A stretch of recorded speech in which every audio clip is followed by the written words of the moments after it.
nós tivemos, na noite de ontem, a abertura do Mídia On, o dia inteiro hoje.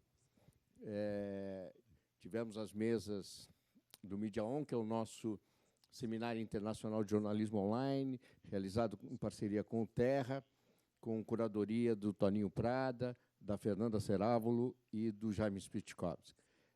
Agora, como a gente explicou ontem, nós decidimos esse ano fazer os 2 eventos ligados à comunicação, a conteúdos, principalmente, juntos, né? E agora começa, então, o Seminário Internacional Rumos Jornalismo Cultural, que é uma das atividades das edições do Rumos Jornalismo Cultural. O Rumos é a atividade mais importante dentro do Itaú Cultural. Existem várias versões do Rumos, né? Artes visuais, música, cinema e vídeo, dança, teatro, literatura, educação, entre outras, e uma delas é o Rumos Jornalismo Cultural. Nessa noite, começamos ontem, mas quando ocorre o seminário, na verdade, a gente celebra o final de mais uma edição do Rumos, né, que começa no ano anterior, com a seleção, com a divulgação do edital e seleção, tanto do grupo de estudantes quanto do grupo de professores. E aí eles passam esse ano com a gente, os estudantes, produzindo uma publicação, que esse ano virou apenas uma publicação virtual, sob o comando de um dos maiores jornalistas culturais do país, o escritor José Castelo, que está aqui com a gente, e com coordenação da Babi Borghese, que faz parte da minha equipe aqui no Itaú Cultural.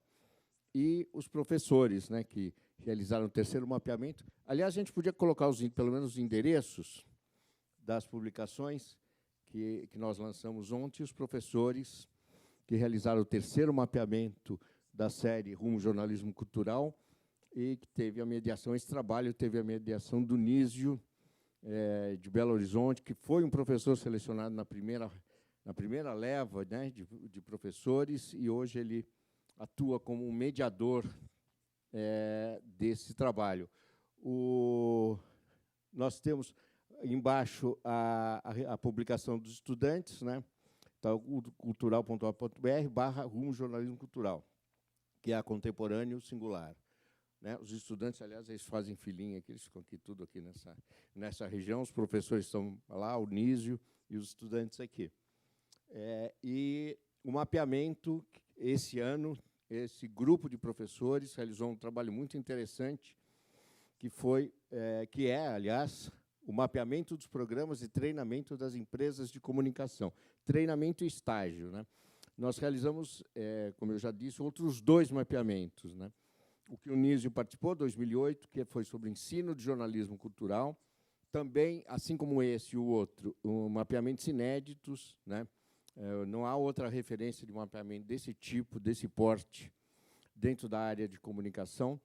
O primeiro foi sobre ensino de jornalismo cultural, o segundo foi sobre o ensino do jornalismo online, nos cursos de jornalismo no Brasil, e agora este, que sai da academia para atuar também em interface com as empresas, né? Saber como é que as empresas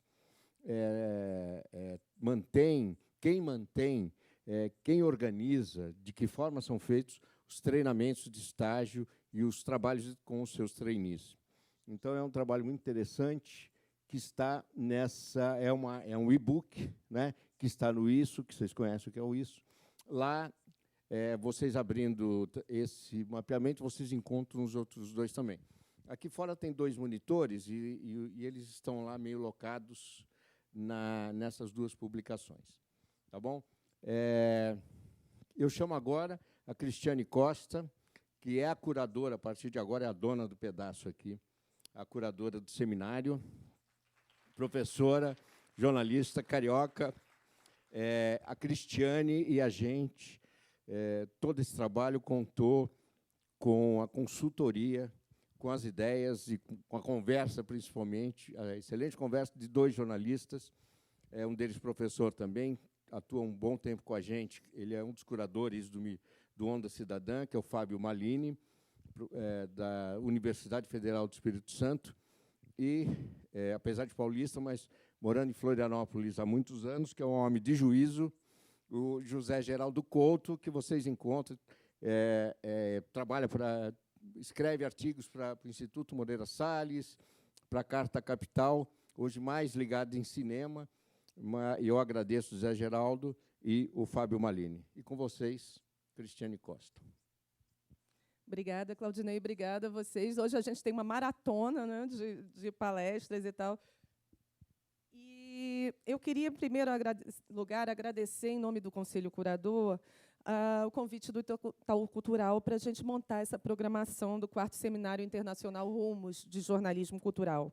Desde o início, a nossa ideia era fugir daquele formato tradicional de seminário. Então, uma mesa falando de cinema, outra de teatro, outra de literatura.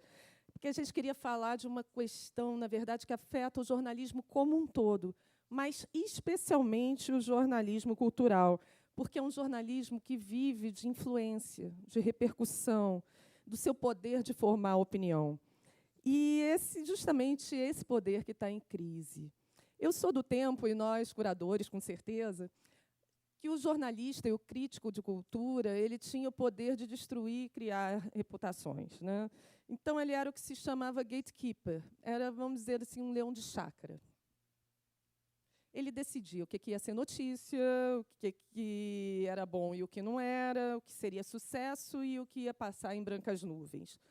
Hoje, para a gente manter a metáfora do porteiro, ele é um gate watcher. Parece com aquele porteiro mesmo que fica com um telão cheio de microtelinhas, olhando o que está passando na rua, no corredor, vigiando tudo. Mas ele não tem mais esse poder de abrir ou fechar a porta.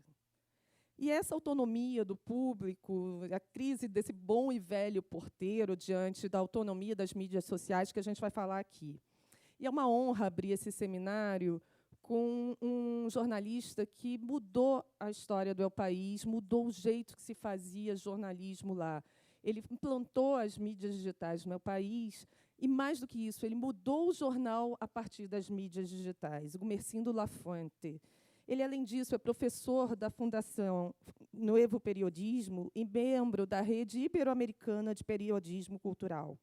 Ele vai conversar com Pablo Miyazawa. O Pablo é editor da Rolling Stones e ele mesmo é blogueiro do Game.br e do coletivo Gardenal.br, além de colaborador da Folha, da MTV, de várias coisas. Mas eu queria também falar das mesas que a gente vai ter amanhã. Tá? A gente vai abrir às 3h com o Lobão, que vai botar sua metralhadora giratória em cima dos jornalistas culturais do país. E também a gente vai questionar se você pode ainda falar em bom gosto, mau gosto, quais são os critérios, quais são os valores que ainda seriam válidos. Né? Às 5h30, a gente vai ter uma aula de como se faz curadoria de informação. Para que serve? Qual a diferença disso da antiga e boa edição? Às 8h, a gente vai discutir a necessidade do jornalismo cultural sair da sua zona de conforto, sair do sofá, né? E conhecer as periferias, o que está sendo produzido pelos coletivos culturais, e também abrir os olhos para uma cultura em que os artistas falam diretamente com o seu público. E, às vezes, o jornalista cultural é o último a saber. Na sexta, a gente vai ter um dia inteiro dedicado aos games. Então, o tema principal é game também é cultura? Game também é arte? Será que a gente está diante da 8ª arte? E a gente vai ter uma oficina de news games, à 1h30, com Gonçalo Frasca. Então, quem perder a oficina de amanhã vai poder fazer na sexta-feira. E não precisa ser game maníaco, nem dominar códigos e programas. Vai ser uma oficina analógica, por incrível que pareça. Às 6h30, a gente vai ter o Espen Narset, que vai vir direto da Noruega, para falar sobre game como forma de arte, com a Lúcia Santaella e o Arthur Protásio. E ainda vamos ter a exibição de um filme interativo, Mecânica do Jogo, sobre os jogos eletrônicos no Brasil. Bom, então vocês estão todos convidados e boa noite.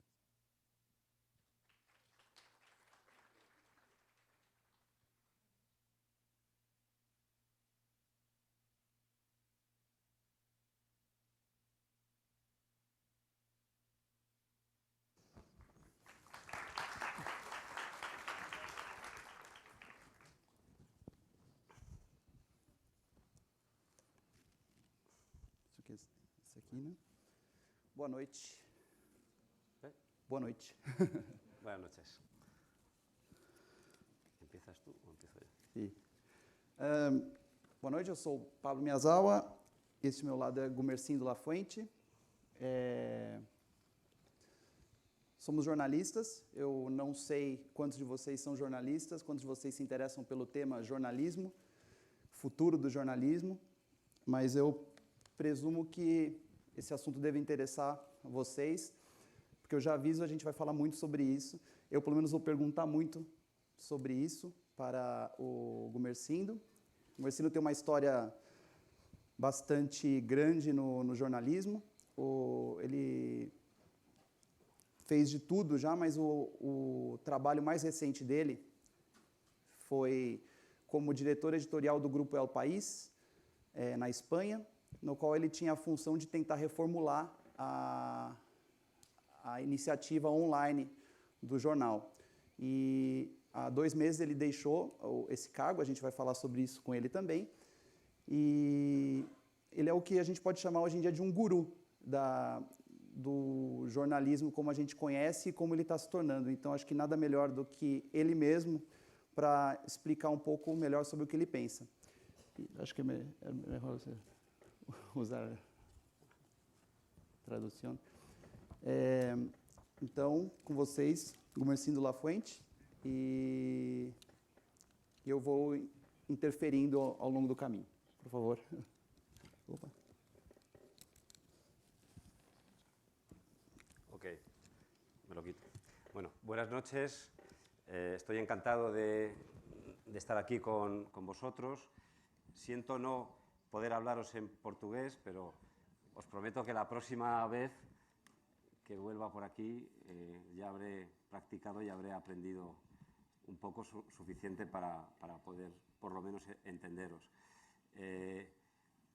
Bueno, lleva muchos años preocupándome y interesándome todo lo que tiene relación con el periodismo, con las redes, con Internet y también con la cultura.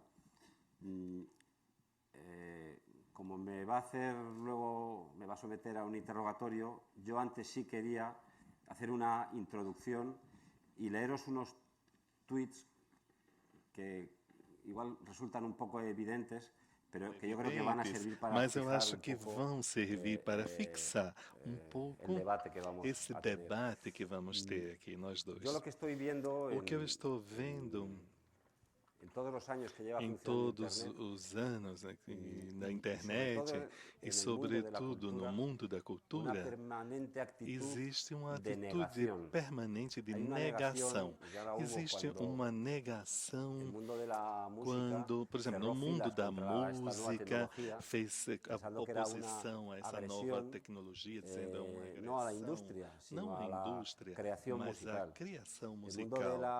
O mundo editorial também, muitas vezes, faz toda uma oposição fechada, vendo que o livro, por exemplo, a questão do livro é uma agressão à literatura do livro, se fazem em linha, e depois de internet, eles, às vezes, toda a parte editorial impressa, acha que a internet é que vai destruir o jornalismo, mas o que está em crise é a venda dos jornais. Então, são coisas diferentes. Intelectuais, essa guerra, livros online, livros em linha, livros impressos, enfim. Então, um escritor norte-americano, ele fala permanentemente coisas que algumas estou de acordo e outros não. Então, o que me surpreende é essa batalha radical.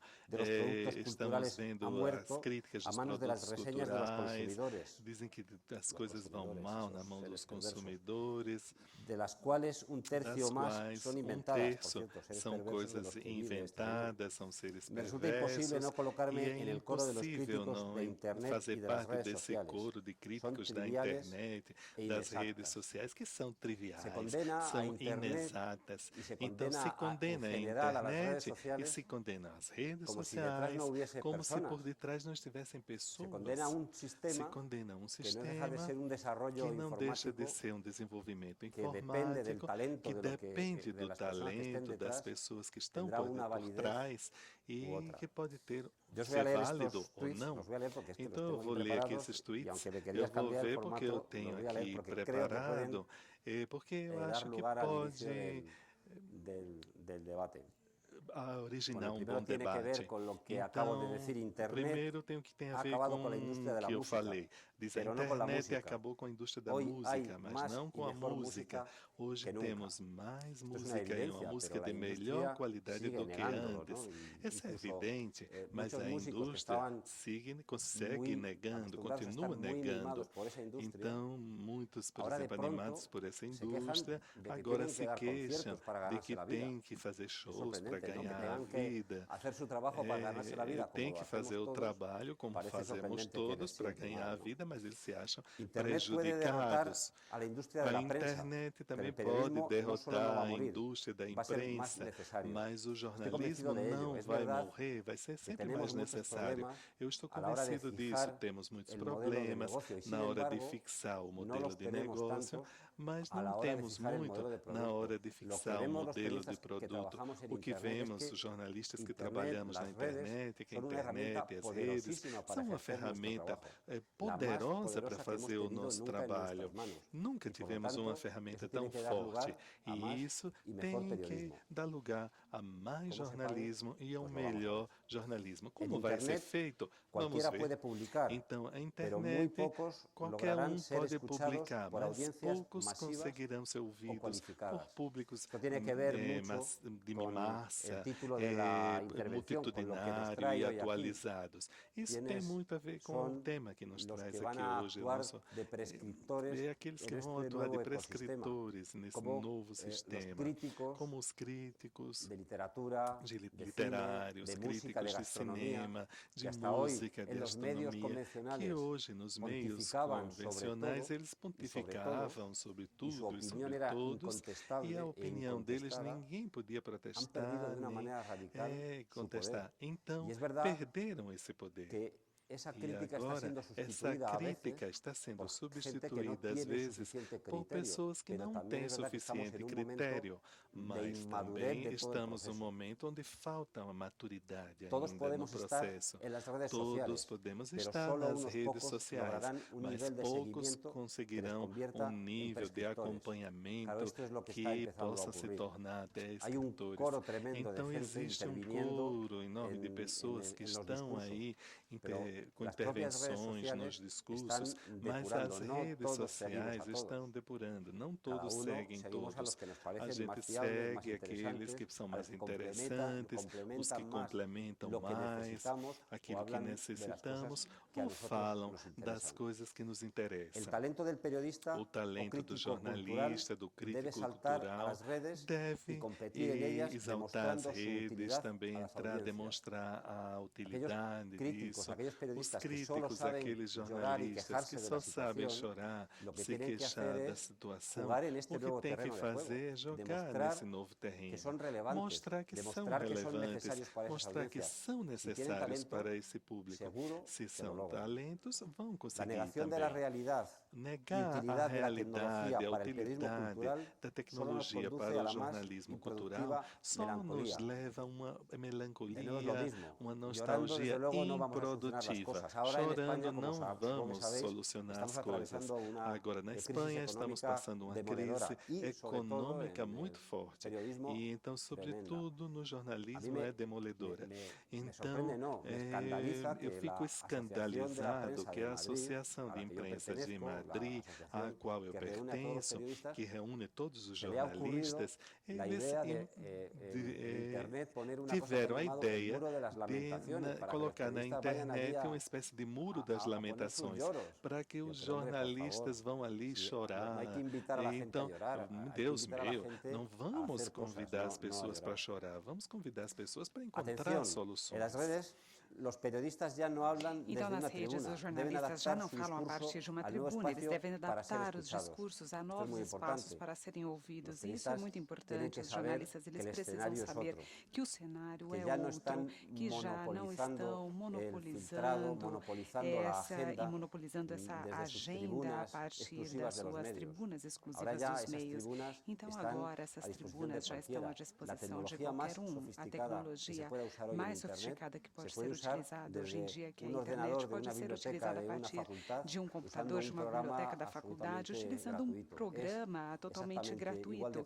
Então, é muito poderosa, como inclusive os meios de comunicação de massa. O que precisamos fazer realmente é usá-la.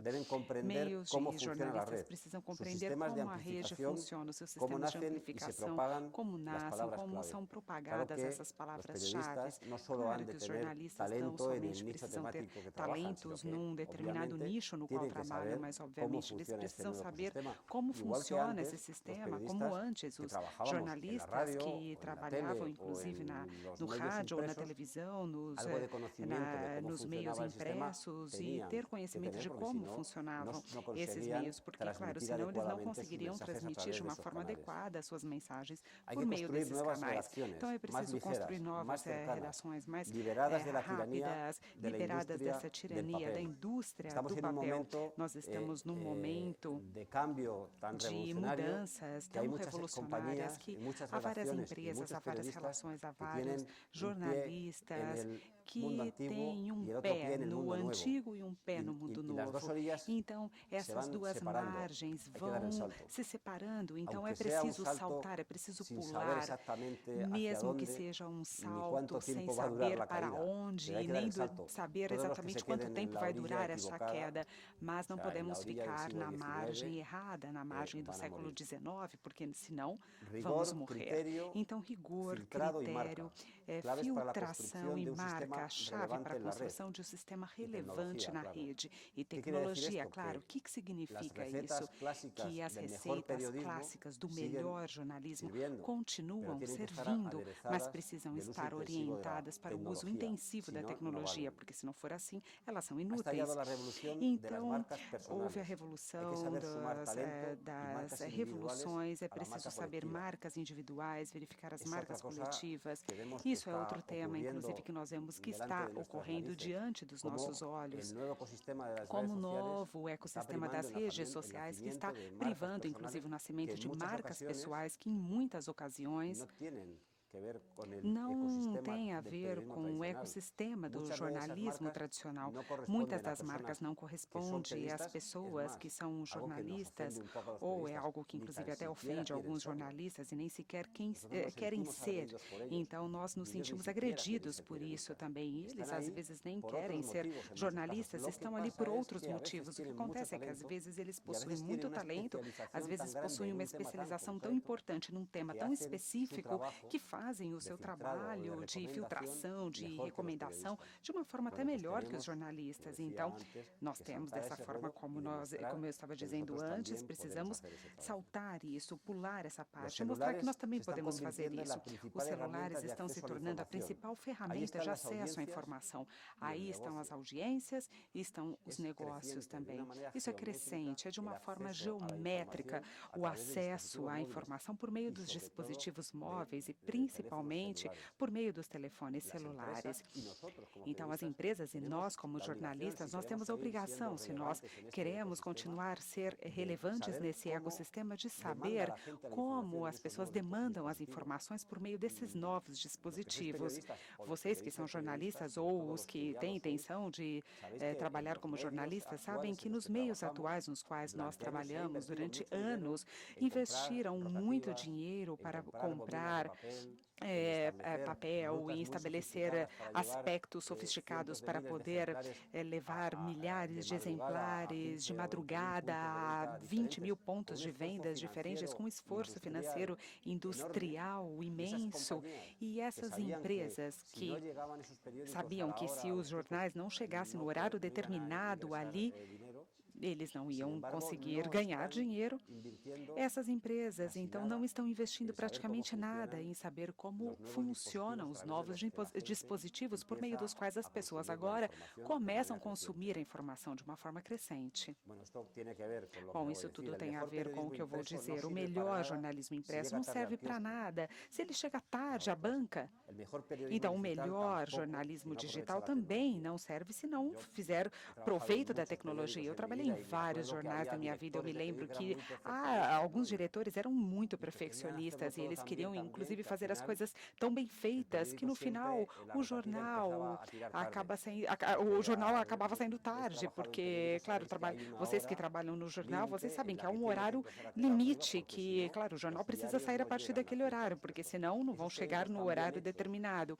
E esses jornais que não chegavam nas bancas e não serviriam para nada e não servem para nada. A mesma coisa acontece com a tecnologia. O jornal precisa aproveitar a tecnologia para poder fazer grandes histórias, porque se ele não for vendido por meio da rede, não vai servir para nada. A partir da credibilidade da marca, precisamos trabalhar em nichos temáticos e criar audiências determinadas em torno a comunidades de interesse. O que os grandes meios possuem são grandes marcas que, durante muito tempo, geraram altos níveis de credibilidade. Como eu estava dizendo antes, o poder, a credibilidade é a grande marca. E somando a credibilidade das marcas pessoais, precisamos dar lugar a encontrar novos nichos de informação nos quais nós possamos criar comunidades e pessoas que tenham interesse por esses temas que são muito diversos e que encontram credibilidade e confiança nessas marcas. É, inclusive, a grande defesa dos meios tradicionais neste novo ecossistema. É a sua vantagem. Então, eles possuem um tempo limitado para poder aproveitar essa vantagem, porque neste momento eles vão fazer e estão nascendo novas marcas. Agora, claro, precisam aproveitar agora essa vantagem. Em uns meses, em uns anos, logo a perderão. E logo, por fim, aqui para finalizar, bom, são temas aqui atuais, não somente no Brasil, mas na Europa também.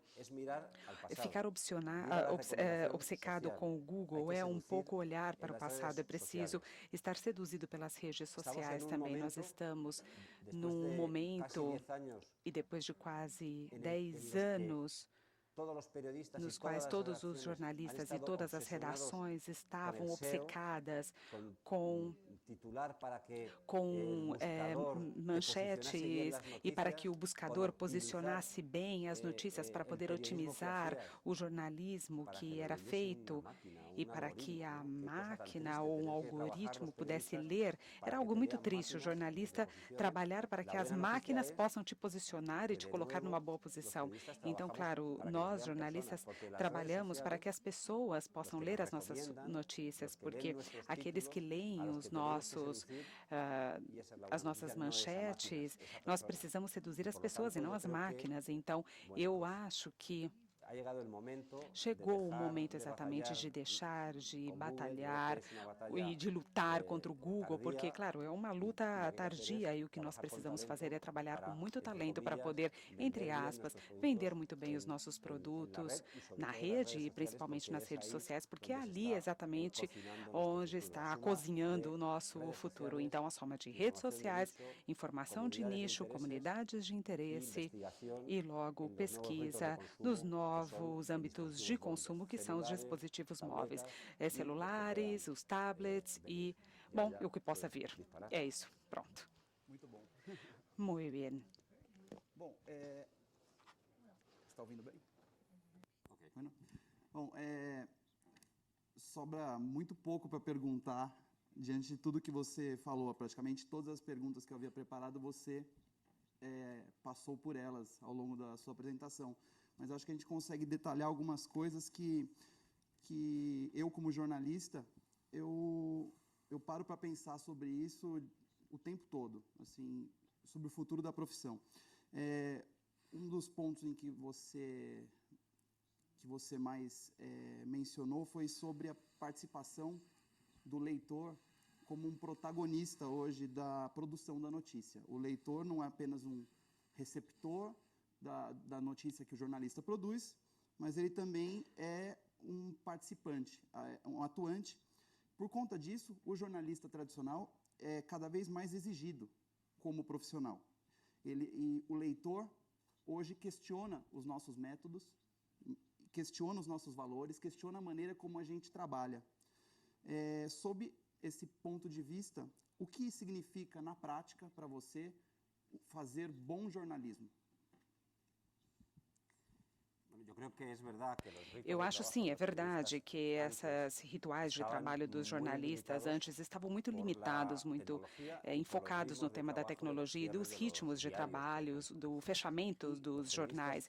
E os jornalistas, obviamente, exercendo uma profissão que é extremamente delicada, nós falamos sempre dos bons jornalistas, eles tinham que ter determinadas prudências e cuidados especiais no momento de elaborar as suas notícias, mas de alguma forma, quando essas histórias ou quando eles terminavam de redigir as matérias, eles colocavam um nome e a assinatura e perdiam o controle dessas matérias, dessas histórias, porque passavam a outros departamentos que faziam as impressões e as distribuições desses jornais. E logo no final da escrita dessa história, quando o leitor lia essas histórias, poderiam passar 8, 10, 15 horas. E essas histórias, mesmo assim, embora estivessem muito bem escritas e aparentemente estivessem finalizadas, muitas vezes, quando chegavam nas mãos dos leitores, tinham já acontecido várias coisas e que faziam com que essa história, de certa forma, já fosse um pouco como se estivesse faltando ingrediente e matéria para esta notícia. Então, aqui agora nós informamos já em tempo real, então nós temos a obrigação realmente de seguir, de acompanhar a vida das histórias nessa rede atual, porque pelo menos em algumas ocasiões nós sabemos que algumas dessas histórias, elas são complementadas na rede. Há leitores. Eu não quero dizer que os jornalistas precisam estar conversando o tempo todo com os leitores. Isso seria impossível, além de ser ineficaz também. Inclusive, os jornalistas não têm tempo para ficar conversando com os leitores, mas ele tem, de certa forma, uma obrigação de fazer um certo acompanhamento da opinião dos leitores dessas suas histórias, porque pode chegar alguma notícia ou pode chegar algum dado que possa complementar essa história e que possa ajudar a melhorar essa história ou essa matéria, ou o que for, e que faça com que essa história tenha uma segunda parte. Então, o jornalista, ele muitas vezes, ele acredita que ele chegou a contar algo realmente interessante do que ele estava falando, mas muitas vezes não é verdade.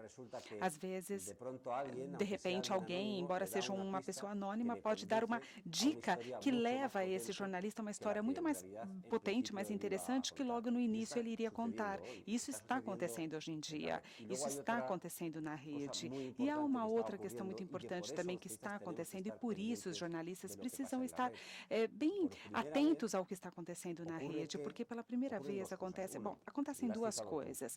Você, inclusive, já mencionou isso. As pessoas controlam os nossos trabalhos, eles possuem ferramentas para poder auditar o trabalho dos jornalistas, ferramentas que antes eles não tinham. Então, nós podemos responder imediatamente, eles podem corrigir os nossos erros. E hoje em dia, inclusive, os leitores, eles podem colocar ou dizer ou falar que é até ridículo alguma coisa que estamos escrevendo. E isso antes era impossível.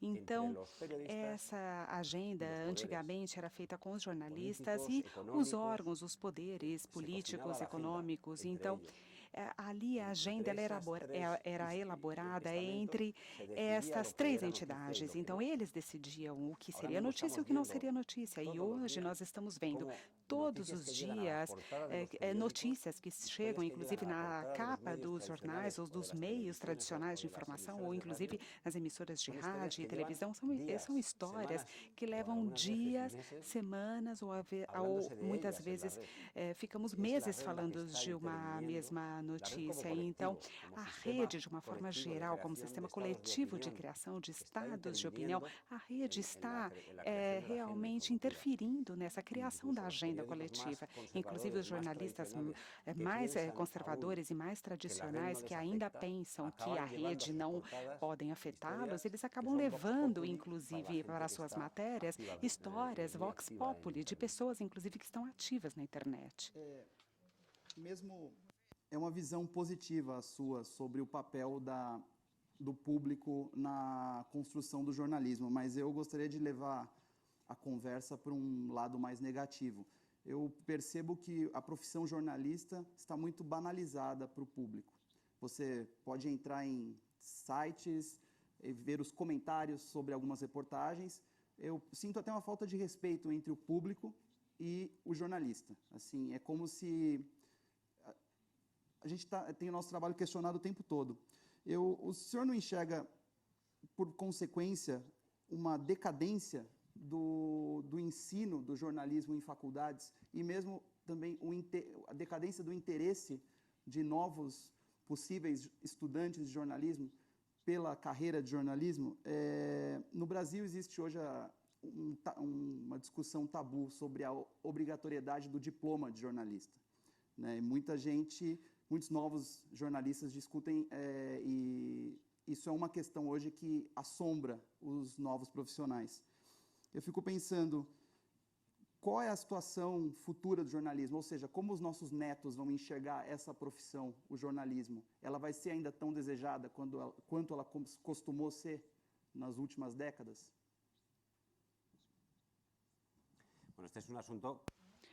Bom, é um assunto que não só afeta o Brasil, obviamente, mas na Espanha isso acontece também. O jornalismo é um trabalho, é uma profissão, ele é aprendido.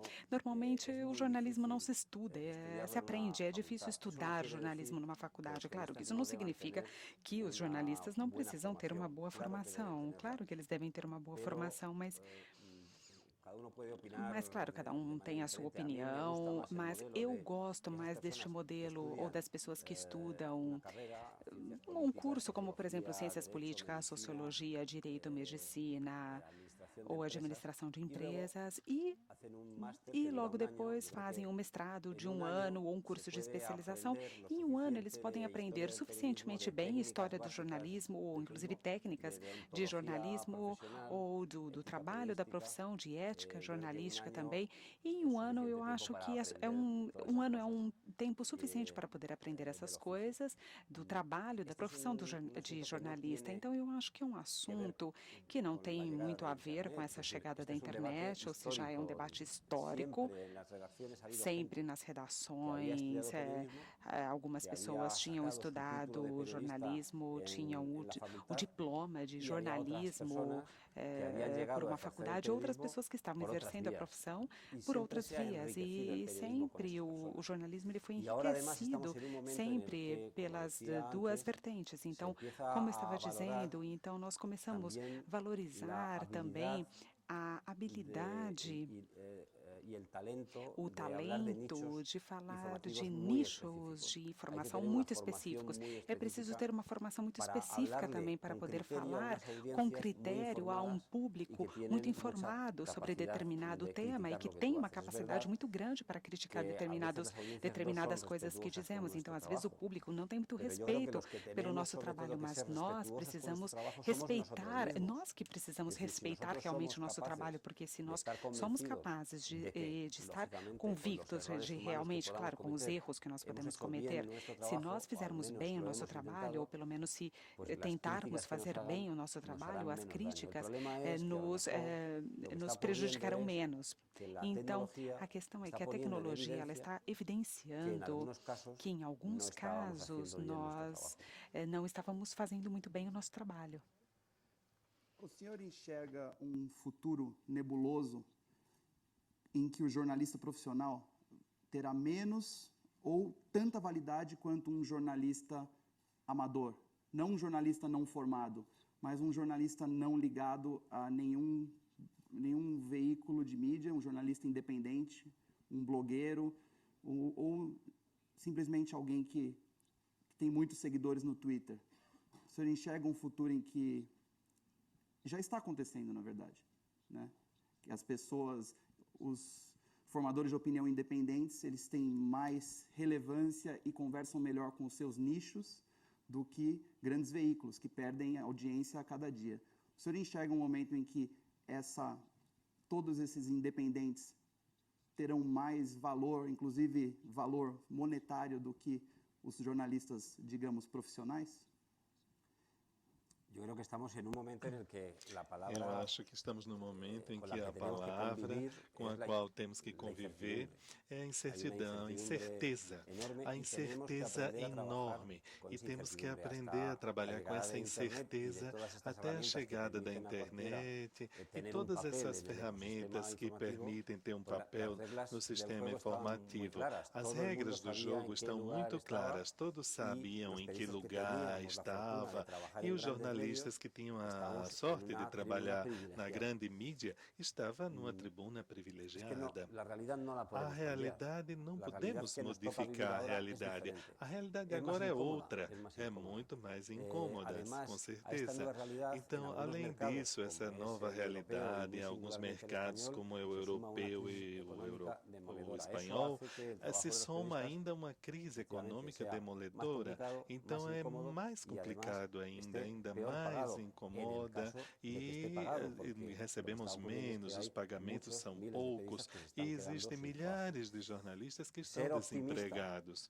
Ser otimistas com esse panorama é difícil. É difícil poder chegar a pensar que não é que você é otimista, que você é imbecil, não é? Também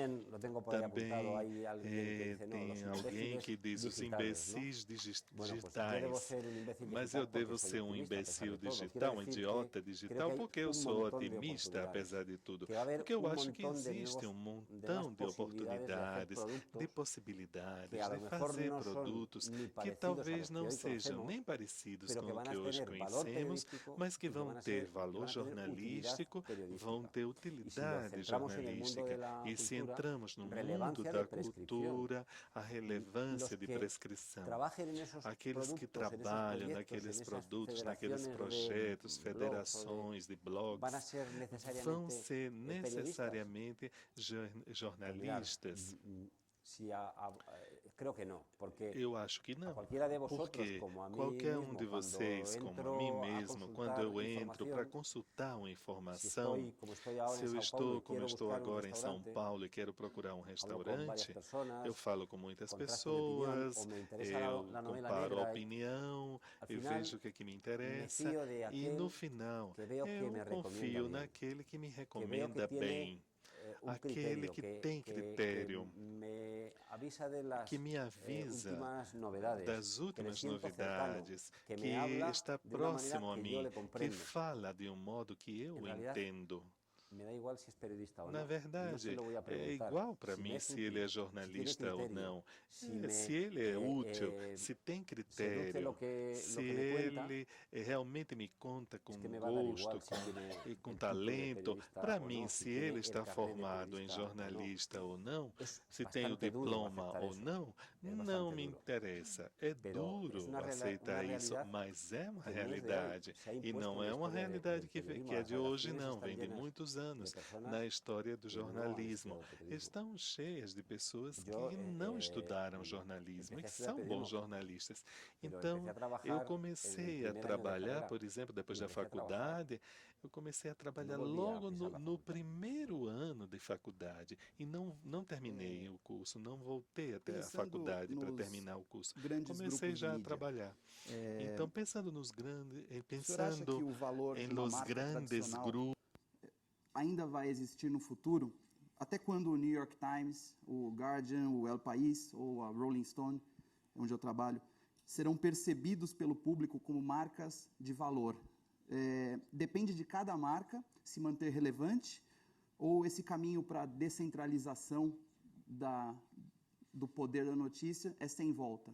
Essas marcas estão fadadas a desaparecer com o tempo? Bueno, no todas. Não todas. Espero que a sua não desapareça. Eu vejo você meio pessimista. Não todas. Vai depender das estratégias que vão a desenvolver. Então, o que não é possível é viver só dos triunfos passados, dos sucessos passados da marca. Rolling Stones é uma marca muito boa, no nicho que você trabalha, mas terá que estar a todo momento sendo necessária nesse novo ecossistema. No momento que ela não for mais necessária, vai perder a batalha, porque nascerão outras grandes marcas que vão ocupar esse espaço. Então, eu acho que Rolling Stones, como outras marcas, tem a vantagem de que tem uns meses, anos ainda pela frente para aproveitar o valor que essa marca tem hoje. Mas se não aproveitarem a tempo, fazendo coisas inteligentes no novo cenário tecnológico, vão ter uma concorrência, vai entrar marcas novas, com outras estruturas muito mais leves e que vão criar produtos muito competitivos e vão vencer de produtos históricos que pareciam invencíveis, né? Que parecia que era para toda a vida, perenes. Então, isso está acontecendo. Não é uma coisa que vai acontecer, já está acontecendo em muitos lugares. Continuando a pergunta, os veículos de comunicação, eles estão perdendo poder, porque nós, jornalistas, não somos mais os primeiros a saber das coisas, né? Muitas vezes nós somos avisados pelos leitores do que está acontecendo no mundo.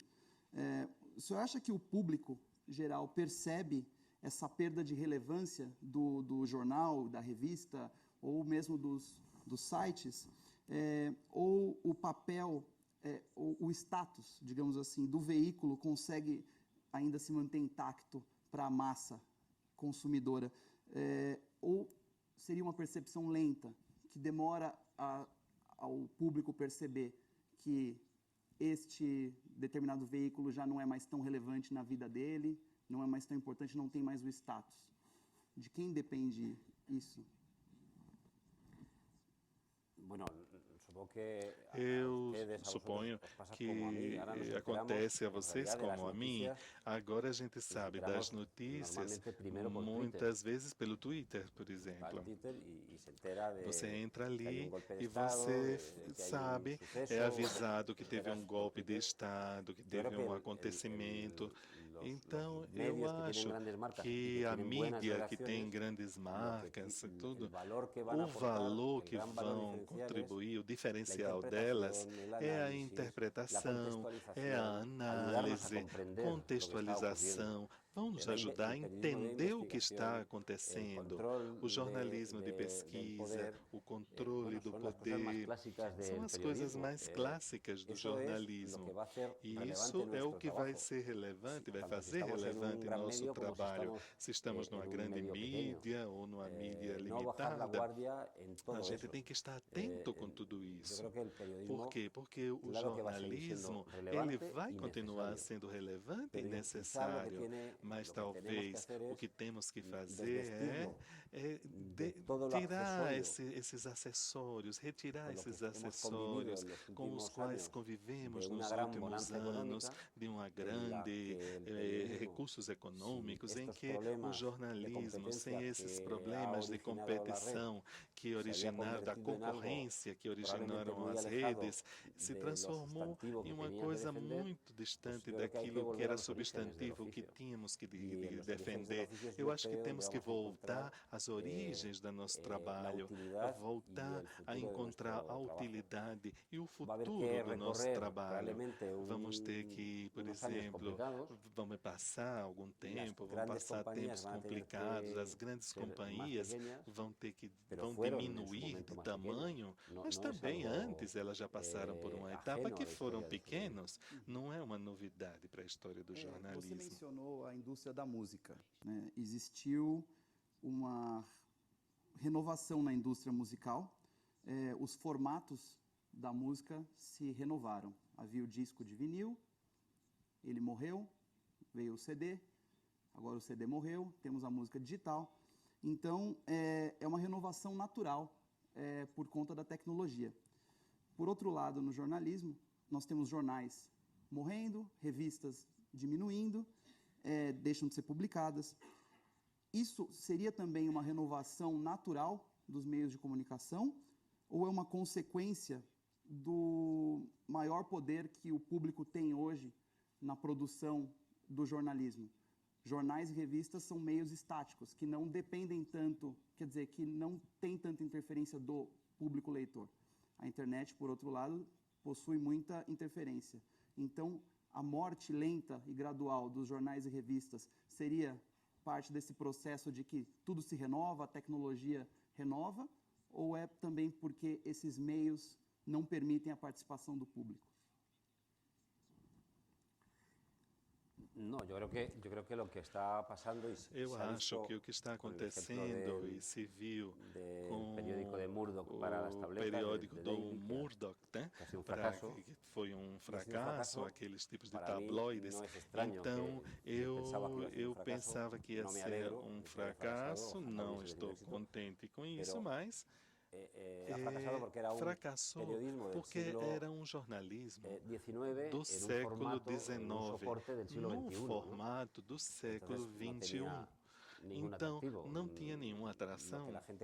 O que as pessoas querem é que o jornalismo aproveite as possibilidades dos novos suportes. Então, eu acho de uma maneira provocadora, eu digo, quem se importa que um jornal impresso desapareça? O importante é que não desapareça o jornalismo. Então, é claro que a maneira de consumir a música, ela mudou radicalmente pela tecnologia. Inclusive, a música, como tal, ela está evoluindo. Eu não sei nada de música, mas acompanhando a tecnologia, evoluindo de outra maneira, acompanhando na carona da tecnologia. Então, o músico, ele será sempre um bom músico e um músico ruim será sempre um músico ruim. Mas com o jornalismo acontece a mesma coisa. Por muito que a gente necessite de tecnologia, se o produto é ruim, vai seguir sendo ruim. Então, isso muitas vezes com o público, por exemplo. Existem produtos na internet que estão dirigidos aos grandes públicos, embora não tenha um conteúdo de alto valor. Então, isso aconteceu também no jornalismo impresso, sempre. Em muitos países houve sempre jornais sensacionalistas, escandalosos, que não tinham grande valor de conteúdo, não tinham influência ou intervenção na realidade cultural, mas tinham muita venda. Então, essas revistas que tinham muita venda, esses jornais, como tinham pouca influência, tinham pouca publicidade. Então, na internet, quando as coisas começarem a tomar o seu lugar, vai acontecer uma coisa parecida. Por isso eu falei antes dos públicos qualificados. Vai chegar um momento em que não vai ser tão importante a quantidade e vai ser mais importante a qualidade do público, pelo menos para determinados publicitários, para determinadas empresas. É aí onde vamos ter que trabalhar num equilíbrio entre a qualidade e a quantidade para fazer produtos que respondam a um perfil determinado. Não vale fazer um produto só para o público, pelo público, porque vão se tornar irrelevantes.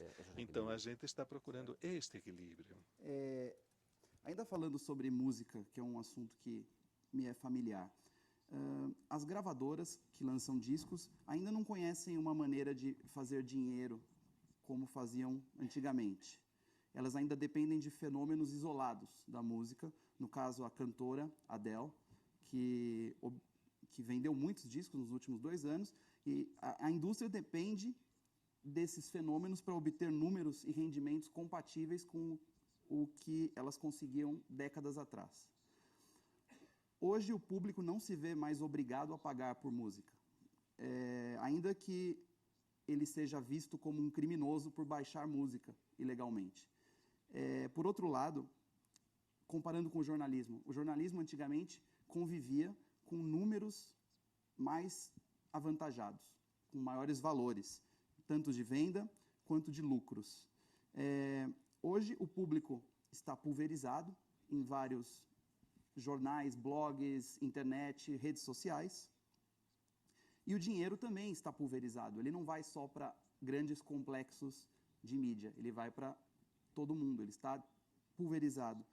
É um cenário mais democrático, imagino. Nesse ponto de vista, estariam os lucros da grande mídia com os dias contados? Será que os grandes grupos de mídia realmente não vão mais conseguir fazer tanto dinheiro quanto faziam antigamente?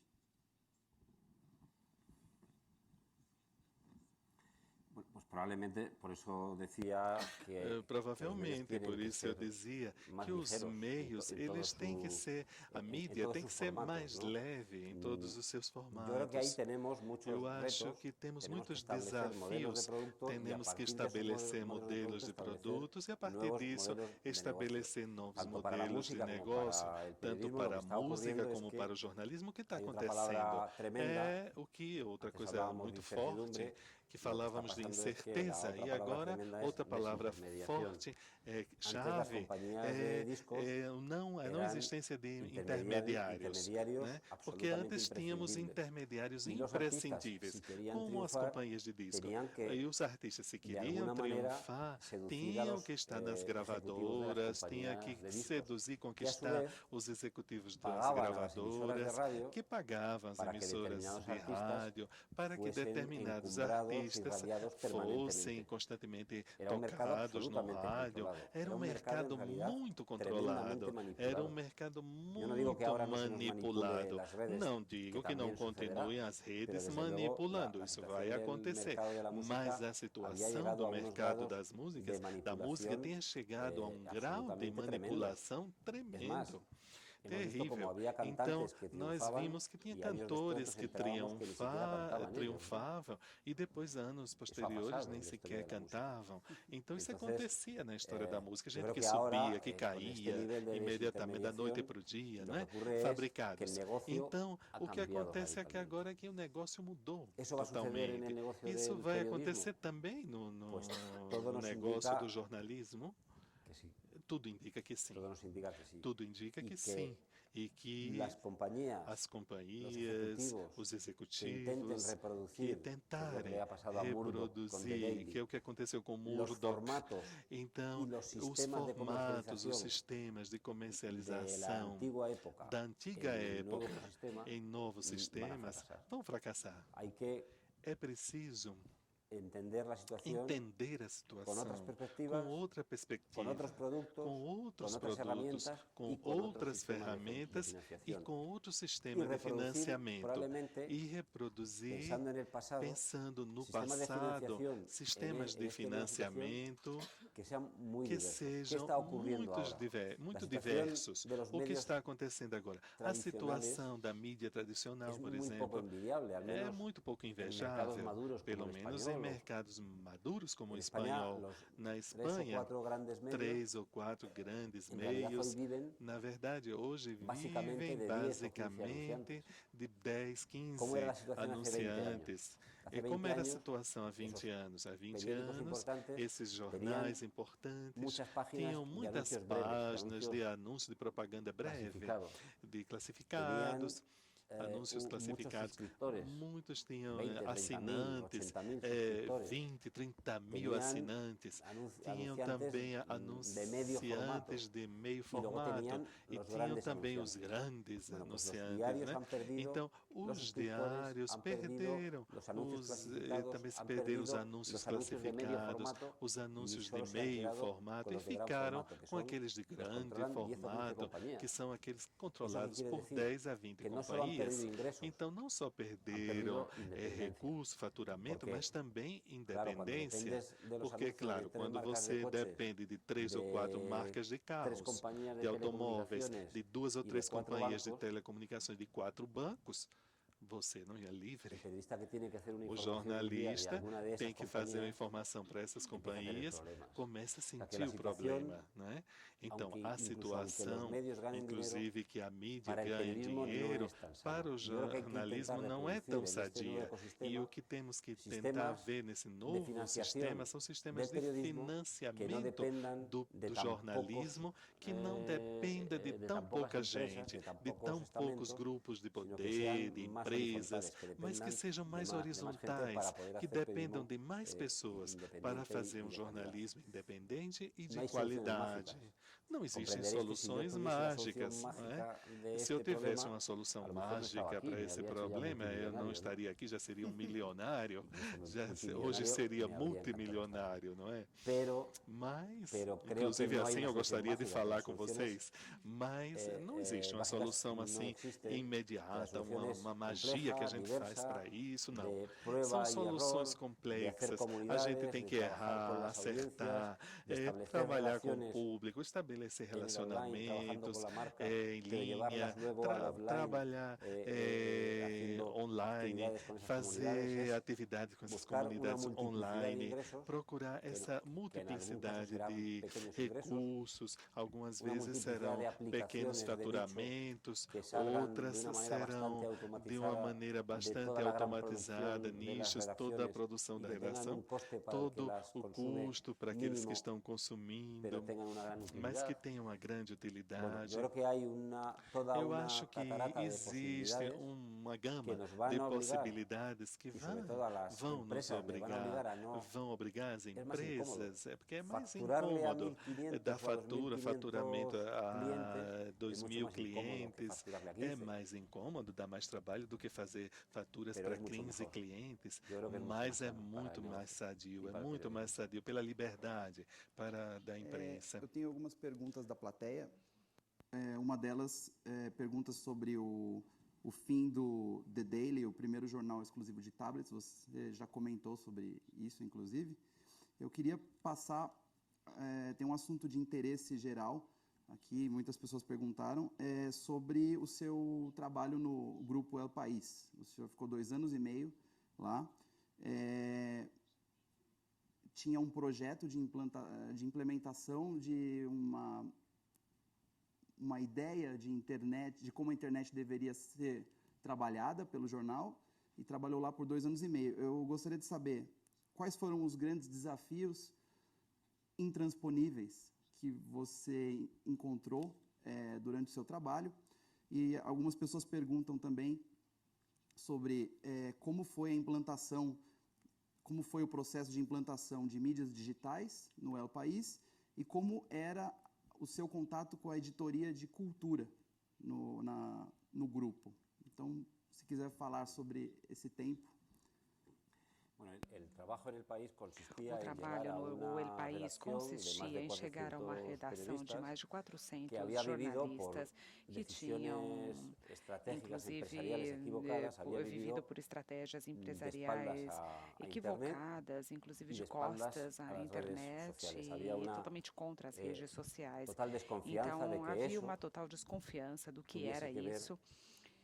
E que isso realmente não tinha a ver com o seu trabalho, como se isso realmente não servisse para a sua vida jornalística. Então, claro, compreender que isso acontecia, eu não estou falando de 2002, nem de 2004, nem de 2006, eu estou falando de janeiro de 2010.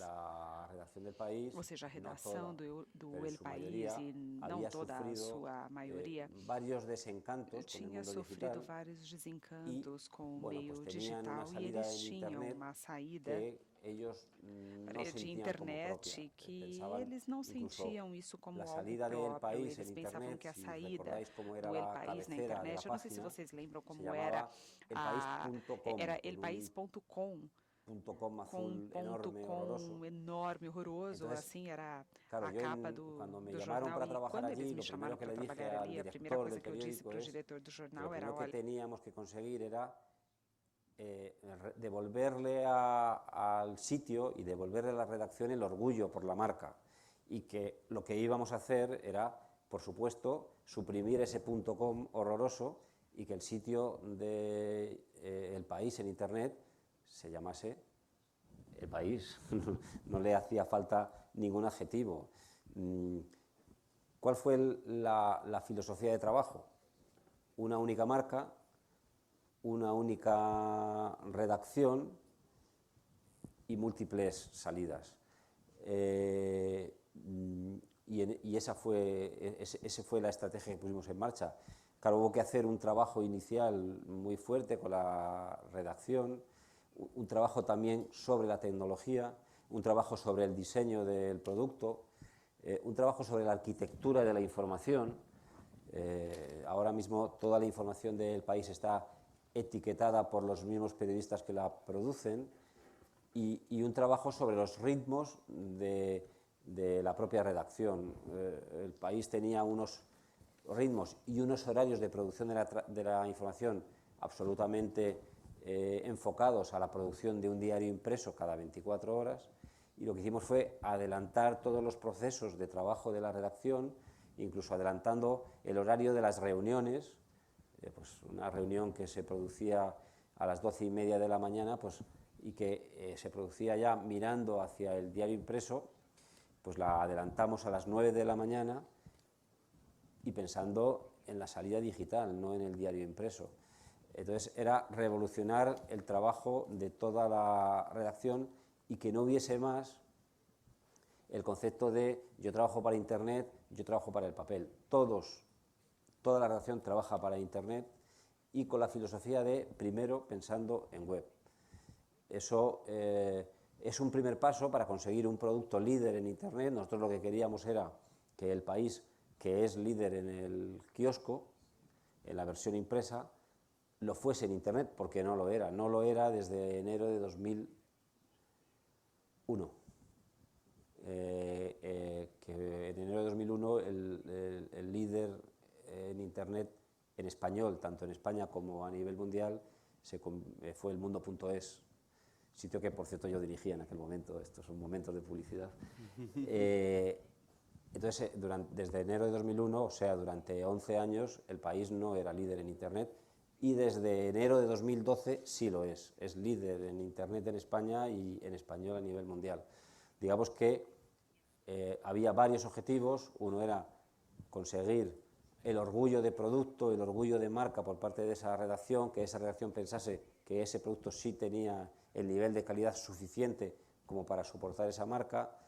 Dos, conseguir el liderazgo, no por un capricho, sino porque con el liderazgo yo estaba convencido de que iba a venir, lógicamente, un mayor ingreso publicitario, como así sucedió. Prácticamente se duplicó la facturación publicitaria. Y a partir de ahí, una vez que consigues cambiar todo el producto, empezar a construir una segunda fase que tiene que ver con la creación de estas comunidades, con la creación de unos nuevos sistemas de financiación del trabajo de los periodistas. Lo que ocurre que esa segunda fase es la que no se ha podido hacer porque es una empresa complicada que tiene muchos problemas en los que y los criterios para hacer esa segunda fase, pues no, los míos no coincidían con los de la gerencia de la compañía y como comprenderéis, pues el asunto se ha roto por la parte más débil que era yo, ¿no? Claro. Todas as empresas grandes provavelmente são iguais. Sobre a maneira com que o jornalismo é feito na internet, há muita crítica no Brasil sobre a qualidade do jornalismo produzido para a internet. Chama-se de jornalismo copy-paste. Ninguém produz a notícia, todo mundo reproduz, porque talvez seria muito mais barato produzir, é muito caro enviar repórteres para os lugares. Então, se você faz uma ronda nos principais sites brasileiros, todos têm as mesmas notícias escritas com palavras diferentes.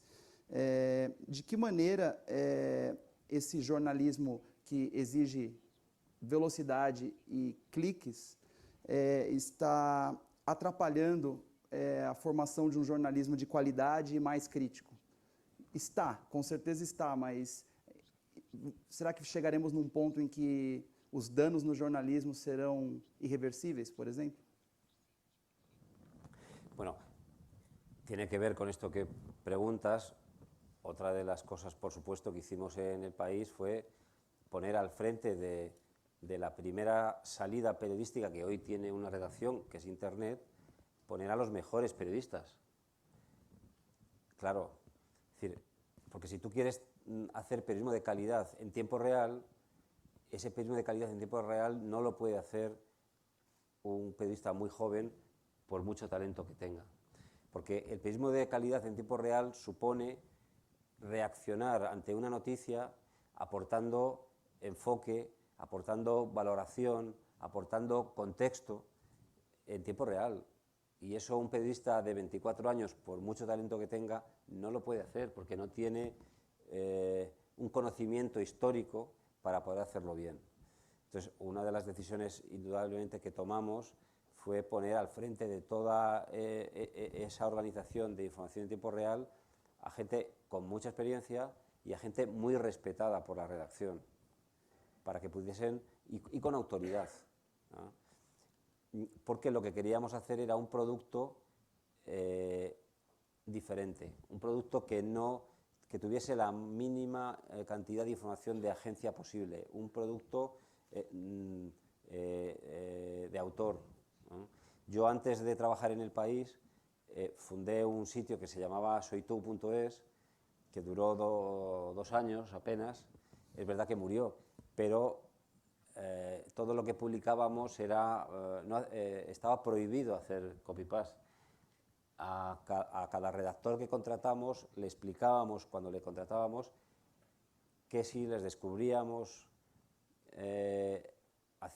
copiando algo de un teletipo o de otro sitio, los íbamos a despedir. Y despedimos a algunos por hacerlo. Se trataba de hacer historias originales, trabajadas, elaboradas, diferentes, con enfoques distintos a los de la competencia. Hoy en día no se puede triunfar haciendo lo mismo que hacen los demás. Es un error. Incluso aunque tengas tráfico, no eres relevante. Hay que hacer las cosas de otra manera. Hay que aportar una visión propia, diferente y, por supuesto, profesional y crítica. Y a lo mejor nos cuesta más tiempo conseguir un modelo sostenible, pero es el único camino que creo que tiene futuro y además a mí es el único camino que me interesa. Sim, mas o senhor falou dos jovens jornalistas, como eles talvez não estejam preparados e não tenham o conhecimento e a experiência que o bom jornalismo exige.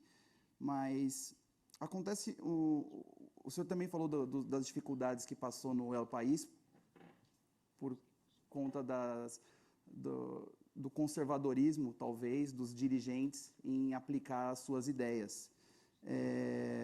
Mas esses jornalistas antigos estão saindo dos jornais, das revistas, eles estão morrendo, estão dando espaço a novos jornalistas a cada ano.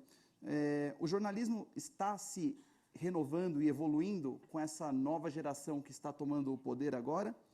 Ou o senhor acha que o movimento está mais para os novos jornalistas estão mantendo o que já é feito, estão conservando as regras como elas sempre foram feitas? O novo jornalista é mais conservador, ele é pouco criativo, ele é pouco libertário. E por que isso acontece? É porque o ensino das faculdades é conservador também, é pragmático, ele se apoia em dogmas ultrapassados?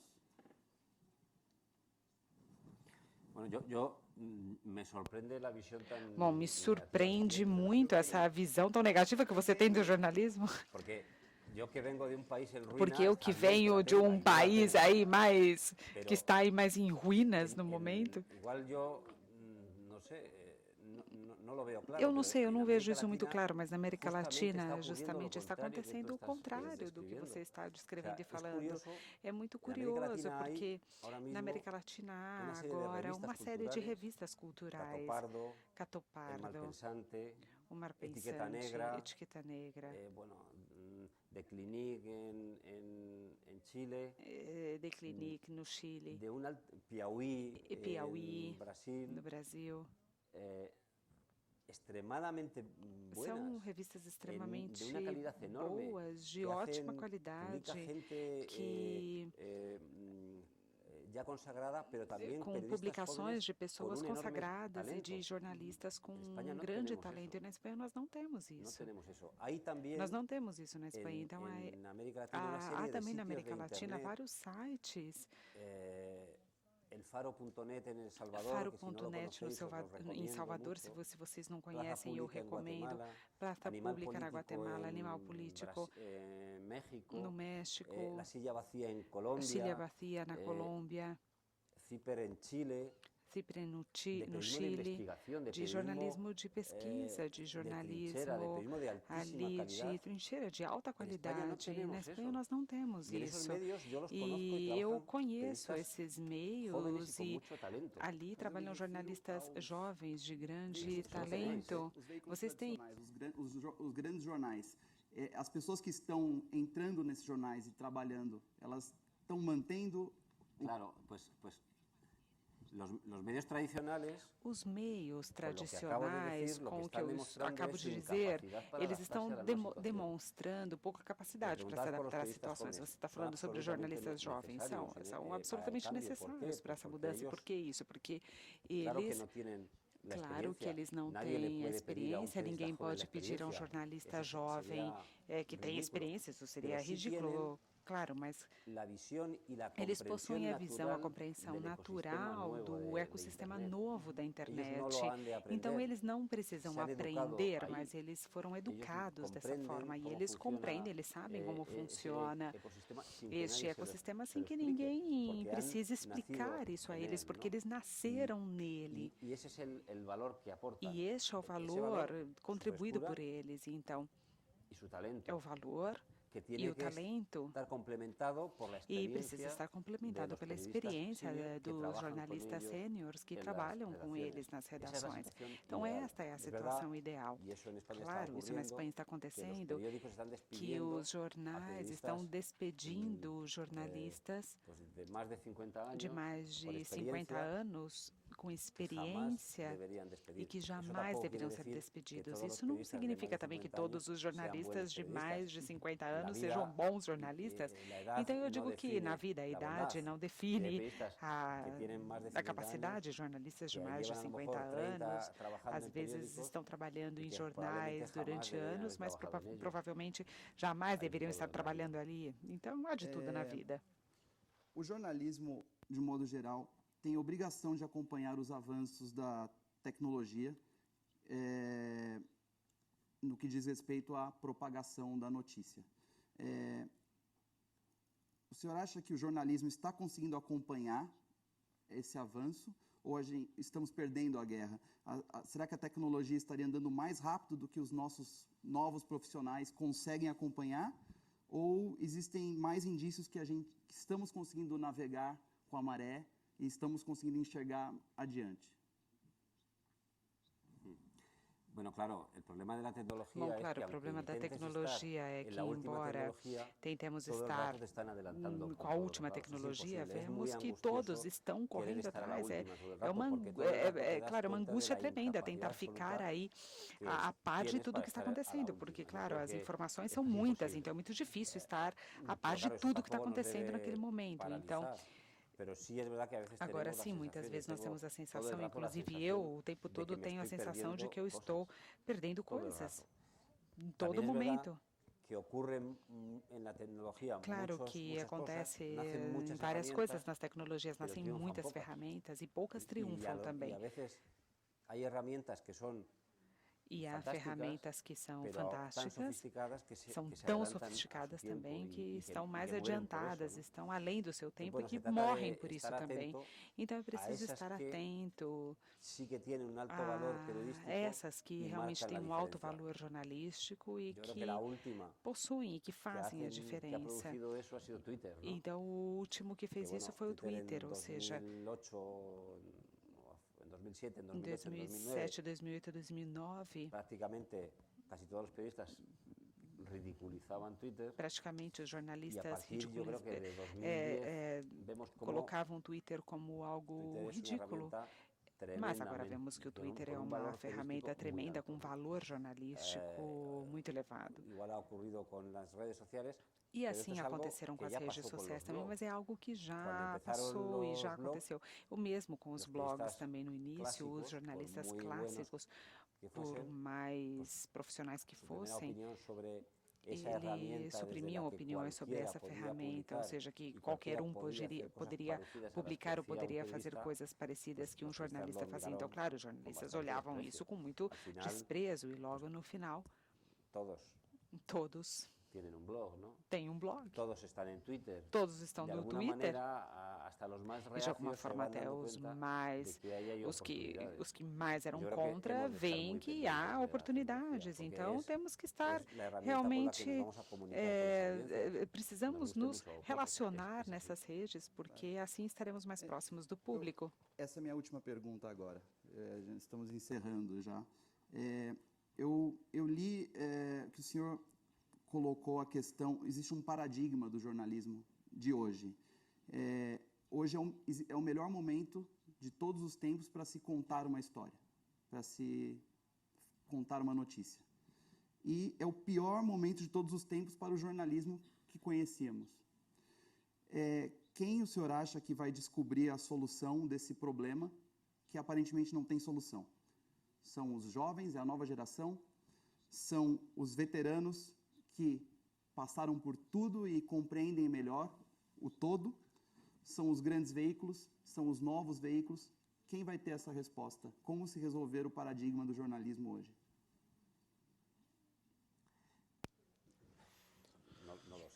Não sei, evidentemente. Eu acho que gostaria de saber quem vai descobrir, porque falamos antes aqui no cenário, antes de subir aqui ao palco, que o que estão mais atrasados nessa carreira, os que ainda não demonstraram nenhum talento para se adaptar à situação, são os executivos da mídia, das companhias de e-mails, são os conselheiros, os delegados, os diretores gerais, os empresários, que se supõe que eles estudaram justamente para administrar essas companhias no mundo da comunicação e são aqueles que estão demorando mais em perceber que estamos numa revolução que não tem possibilidade de uma involução. Quer dizer, você tem que dar um grande salto conceitual em todos os âmbitos, não só na produção jornalística, como também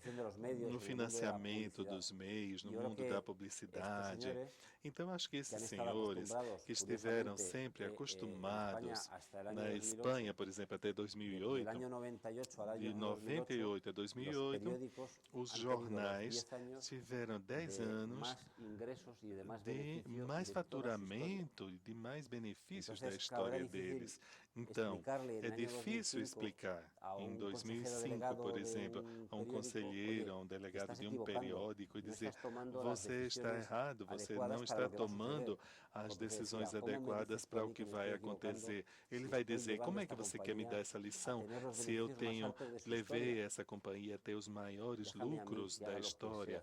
Desde que eu faça e não se meta na minha vida. Eu digo porque aconteceu comigo. Nos lugares onde trabalhei, olha, eu dizia, você não acha que tem que gastar menos em ampliar essas rotativas e se preparar para os futuros? E ele dizia, não, vamos comprar essa máquina rotativa de qualquer jeito. Não, você vai ver. Não me diga como eu vou fazer. Então agora são eles que estão pedindo aos jornalistas que consigam novas soluções para os seus problemas, quando eles deveriam solucionar. Então nós também temos que solucionar, porque senão a gente não vai trabalhar em liberdade e dignamente, por isso a gente está nesse pântano. Mas aqueles que pagam, são eles que ganharam para solucionar, estudaram para solucionar esses problemas. E nós não, nós ganhamos para fazer jornalismo, não solucionar. Muito obrigado. Queria saber se você quer falar últimas considerações, últimas palavras, mas foi um prazer, foi um belo bate-papo. Bueno, para mim ha sido também gosto estar Para mim também foi um prazer enorme. Eu agradeço também a paciência do público e muito obrigado. Se quiserem alguma coisa de mim, por favor, vocês têm o meu e-mail para entrar em contato. Muito obrigado.